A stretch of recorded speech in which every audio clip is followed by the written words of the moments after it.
When I graduated high school, I really didn't know what I wanted to do in my life.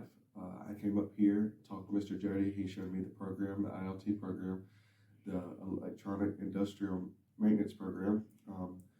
I just love it up here. They make you really feel like family. The ILT program is just, it's basically hands-on. That's why I chose it. And you really learn about a lot, actually.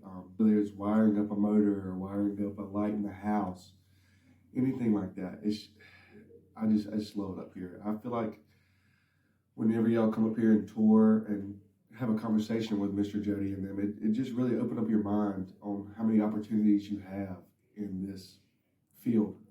Whether it's working in the mill, working for a single electrician, whatever that is. So I chose Reid because when I was in high school doing career tech, my current teacher, Mr. Jody Williams, he came and talked to us. And he really got to me because he's more of a hands-on guy. He said he don't do too much book work. And then he was doing electrician work. So I was like, all right, I'm going to see what it is. So I came, and we barely did any school work in the book. It's all hands-on. And it really helped me with my people skills because you always going to work in a group with some people. It helps you become a better leader and a better person in all.